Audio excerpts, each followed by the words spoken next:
ಆತ್ಮೀಯ ವೀಕ್ಷಕ ಬಂಧುಗಳೇ, ನಾವು ಕೊಟ್ಟಿದ್ದೇ ನಮಗೆ ಮರಳಿ ದೊರಕುತ್ತದೆ ಅನ್ನುವುದಕ್ಕೆ ಈ ಕತೆ ಒಂದು ಉತ್ತಮ ನಿದರ್ಶನವಾಗಿದೆ. ಬೆಳಗಾಯಿತು. ಮುರುಕು ಗುಡಿಸಲಲ್ಲಿ ಮಲಗಿದ್ದ ಭಿಕ್ಷುಕನೊಬ್ಬ ಭಿಕ್ಷೆ ಬೇಡಲು ಹೊರಡಬೇಕು ಎಂದುಕೊಂಡು ಹೊದ್ದಿದ್ದ ಹಳೆಯ ಹೊದಿಕೆಯನ್ನು ಚೀಲದಲ್ಲಿ ತುಂಬಿಕೊಂಡ ನೆಗ್ಗು ನುಗ್ಗಾದ ಪಾತ್ರೆ ಹಿಡಿದುಕೊಂಡು ಭಿಕ್ಷೆ ಬೇಡಲು ಹೊರಟ. ಯಾಕೋ ಅವನಿಗೆ ತುಂಬಾ ಬೇಜಾರಾಗಿತ್ತು. ಇದೇನು ಹಣೆ ಬರಹ, ವಯಸ್ಸಾಗುತ್ತಾ ಬಂತು, ಮೈಯಲ್ಲಿ ಶಕ್ತಿ ಇಲ್ಲ, ಆದರೆ ಬೇಡಲೇಬೇಕು, ವಿಧಿಯಿಲ್ಲ.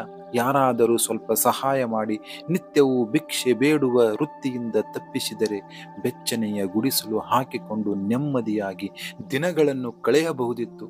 ಯಾರು ಯಾಕೆ ಸಹಾಯ ಮಾಡುತ್ತಾರೆ? ಭಿಕ್ಷಾ ವೃತ್ತಿಯಿಂದ ಹೇಗಾದರೂ ಪಾರಾದರೆ ಎಷ್ಟು ಚೆನ್ನಾಗಿರುತ್ತೆ ಎಂದು ಚಿಂತಿಸುತ್ತಲೇ ಸುತ್ತುತ್ತಾ ಒಂದು ಪಟ್ಟಣದ ಬೀದಿಗೆ ಬಂದು ಒಂದು ಬೀದಿಯಲ್ಲಿ ಕುಳಿತುಕೊಂಡನು. ಇಲ್ಲಿ ಸಾಕಷ್ಟು ಜನ ಓಡಾಡುತ್ತಾರೆ, ಏನಾದರೂ ಒಂದಿಷ್ಟು ಸಿಗಬಹುದು ಎಂದುಕೊಂಡ. ಮುಂಜಾನೆಯ ಕತ್ತಲು ಕಳೆದು ಸೂರ್ಯನು ಅಲ್ಲಲ್ಲಿ ಇಣುಕಿ ಹೊರಗೆ ಬರುತ್ತಿದ್ದಾನೆ. ಇದ್ದಕ್ಕಿದ್ದಂತೆ ಪ್ರಮುಖ ರಸ್ತೆಯಲ್ಲಿ ಜನಸಂಚಾರ ಹೆಚ್ಚಿತು. ಮಾತುಕತೆಗಳು ಜೋರಾಯಿತು. ಗಡಿಬಿಡಿ ಹೆಚ್ಚಾಯಿತು. ದೂರದಲ್ಲಿ ಅರಮನೆ ರಕ್ಷಣಾ ಪಡೆಗಳು ಜನರನ್ನು ಆಚೆ ಈಚೆ ಸರಿಸುತ್ತಿದ್ದರು. ಹಿಂದೆ ರಾಜ ದರ್ಬಾರದವರು ಬರುತ್ತಿದ್ದಾರೆ, ಮೈಕಿನಲ್ಲಿ ಮಹಾರಾಜರು ಬರುತ್ತಿದ್ದಾರೆ, ದೂರದಲ್ಲಿ ನಿಂತು ಅವರ ದರ್ಶನ ಮಾಡಿ ಎಂದು ಕೂಗುತ್ತಿದ್ದಾರೆ. ಅಲ್ಲಿದ್ದ ಜನರಲ್ಲಿ ಸಂಭ್ರಮ. ರಸ್ತೆಯ ಇಕ್ಕಲುಗಳಲ್ಲಿ ನಿಂತು ಮಹಾರಾಜರನ್ನು ಕಣ್ತುಂಬ ನೋಡಲು ಕಾತರದಿಂದ ಕಾಯುತ್ತಿದ್ದಾರೆ. ಈಗ ಭಿಕ್ಷುಕನಿಗೂ ರಾಜನನ್ನು ನೋಡುವ ಆಸೆಯಾಯಿತು. ಕುಳಿತಲ್ಲಿಂದ ಎದ್ದು ಮಹಾರಾಜರು ಬರುವುದು ಕಾಣುವಂತೆ ರಸ್ತೆಯ ತುದಿಯಲ್ಲಿ ನಿಂತ. ಆತನಿಗೆ ಮಹಾರಾಜರನ್ನು ಕಾಣುವ ಆಸೆ ಒಂದಾದರೆ, ಅಕಸ್ಮಾತ್ ನಾನು ಅವರ ದೃಷ್ಟಿಗೆ ಬಿದ್ದರೆ, ಅವರು ಒಂದಿಷ್ಟು ಕೈ ಎತ್ತಿ ಕೊಟ್ಟರೆ ತಾನು ಈಗ ಅಂದುಕೊಂಡ ತನ್ನ ಆಸೆಗಳು ಈಡೇರಬಹುದು ಎಂದುಕೊಂಡ.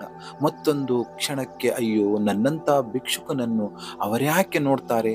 ನೋಡುವುದಿರಲಿ, ಅವರನ್ನು ನೋಡುವಂಥ ಪುಣ್ಯ ನನಗೆ ಇದ್ದರೆ ಸಾಕು. ನಾನೆಲ್ಲಿ, ಮಹಾರಾಜರಲ್ಲಿ? ಹೀಗಂದುಕೊಂಡು ಏನಾದರಾಗಲಿ ಕಣ್ತುಂಬ ನೋಡುವ ಅವಕಾಶವಾದರೂ ಸಿಕ್ಕರೆ ಸಾಕು ಎಂದು ಎಲ್ಲ ಜನಗಳನ್ನು ತಳ್ಳಿಕೊಂಡು ಮುಂದೆ ಬಂದು ನಿಂತನು. ಸ್ವಲ್ಪ ಹೊತ್ತಿಗೆ ದೂರದಲ್ಲಿ ಮಹಾರಾಜರು ಬರುತ್ತಿರುವುದು ಕಾಣಿಸಿತು. ಅದೇನೋ ಮೈತುಂಬ ಜಗಮಗ ಒಡವೆಯ ರಾಶಿ. ಅದರ ಮೇಲೆ ಸೂರ್ಯನ ಕಿರಣಗಳು ಬಿದ್ದು ಕಣ್ಣಿಗೆ ಫಳಫಳವೆಂದು ಹೊಳೆಯುತ್ತಿದೆ.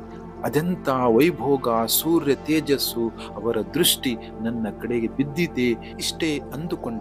ಅದೇನೋ ಭಿಕ್ಷುಕನ ಅದೃಷ್ಟವೋ ಎಂಬಂತೆ ಮಹಾರಾಜ ಭಿಕ್ಷುಕನನ್ನು ನೋಡಿದ.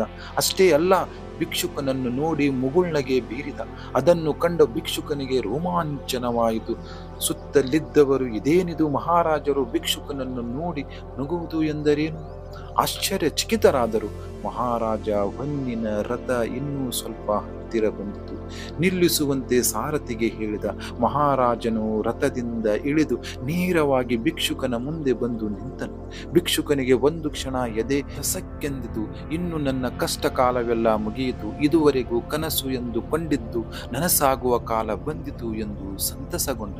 ಆದರೆ ರಾಜ ಭಿಕ್ಷುಕನಿಗೆ ಕೊಡುವ ಬದಲು ಅವನೇ ಭಿಕ್ಷುಕನ ಮುಂದೆ ಕೈ ಚಾಚಿ, ನನಗೆ ಏನು ಕೊಡುತ್ತೀಯಾ, ಕೊಡು ಎಂದು ಕೇಳಿದಾಗ ಒಂದು ಕ್ಷಣ ಕಕ್ಕಾ ಬಿಕ್ಕಿಯಾದ ಭಿಕ್ಷುಕ, ಇದೇನಿದು, ರಾಜರು ನನಗೆ ಕೊಡುತ್ತಾರೆ ಅಂದುಕೊಂಡರೆ ಅವರೇ ನನ್ನಂತ ಭಿಕ್ಷುಕನ ಮುಂದೆ ಕೈ ಚಾಚಿ ಕೇಳುತ್ತಾರಲ್ಲ, ನನ್ನ ಹತ್ತಿರ ಏನೂ ಇಲ್ಲ ಎಂದು ಹೇಳುವುದಾದರೂ ಹೇಗೆ? ಅವರು ಮಹಾರಾಜರು. ಕೊನೆಗೆ ತನ್ನ ಹತ್ತಿರವಿದ್ದ ಭಿಕ್ಷಾ ಪಾತ್ರೆಯನ್ನು ತೆಗೆದು ನೋಡಿದ. ಅದರಲ್ಲಿ ಸಣ್ಣ ಹಿಡಿಯಷ್ಟು ಧಾನ್ಯಗಳಿತ್ತು. ಅದನ್ನು ಕೊಡುವ ಮನಸ್ಸು ಅವನಿಗೆ ಬರಲಿಲ್ಲ. ಅದರಲ್ಲಿ 2 ಕಾಳು ಆರಿಸಿ ಕೊಡಲಾರದ ಮನಸ್ಸಿನಿಂದ ರಾಜನ ಕೈಗೆ ಕೊಟ್ಟ. ರಾಜನು ಮುಗುಳ್ನಕ್ಕೂ ಅದನ್ನು ತೆಗೆದುಕೊಂಡು ಹೋಗಿ ಚಿನ್ನದ ರಥವೇರಿ ಕುಳಿತು ಹೊರಟು ಹೋದ. ಭಿಕ್ಷುಕನು, ಇವನೆಂತ ರಾಜ, ಕೊಡುವುದರ ಬದಲು ನನ್ನ ಭಿಕ್ಷೆಯಲ್ಲಿ ಬೇಡಿ 2 ಕಾಳು ತೆಗೆದುಕೊಂಡು ಹೋದ ಎಂದು ಬೇಸರ ಪಟ್ಟುಕೊಂಡು ತನ್ನ ಮುರುಕಲ ಗುಡಿಸಲ ಮನೆಗೆ ಹೋದ. ಗುಡಿಸಲ ಮುಂದೆ ಬೆಳಕಿನಲ್ಲಿ ಕುಳಿತು ಅಂದು ಬೇಡಿದ ಭಿಕ್ಷೆಯಲ್ಲಿ ಎಷ್ಟು ಬಂದಿದೆ ಎಂದು ನೋಡಲು ತನ್ನ ಜೋಳಿಗೆಯಿಂದ ತೆಗೆದು ಇನ್ನೊಂದು ಪಾತ್ರೆಗೆ ಹಾಕುತ್ತಿದ್ದ. ಹೀಗೆ ಹಾಕುತ್ತಿರುವಾಗ ಕಣ್ಣಿಗೇನು ಫಳಫಳ ಹೊಳೆದಂತೆ ಕಂಡಿತು. ಏನೆಂದು ತೆಗೆದು ನೋಡಲು ಅದು ಬಂಗಾರದ ಧಾನ್ಯವಾಗಿತ್ತು. ಮತ್ತೆ ತೆಗೆದು ನೋಡಿದಾಗ ಇನ್ನೊಂದು ಬಂಗಾರದ ಧಾನ್ಯ ಸಿಕ್ಕಿತು. ಮತ್ತೆ ಮತ್ತೆ ಮತ್ತೆ ನೋಡಿದರೆ ಏನೂ ಇರಲಿಲ್ಲ. ಎಷ್ಟು ಹುಡುಕಿದರೂ ಸಿಗಲಿಲ್ಲ. ಖುಷಿದು ಕುಳಿತು ಬಿಕ್ಕಿ ಬಿಕ್ಕಿ ಅಳಲು ಶುರು ಮಾಡಿದ. ದೇವರೇ, ನಾನು ರಾಜನಿಗೆ ಕೊಟ್ಟ 2 ಧಾನ್ಯಗಳು ಬಂಗಾರದ ಧಾನ್ಯಗಳು ಆಗಿವೆ.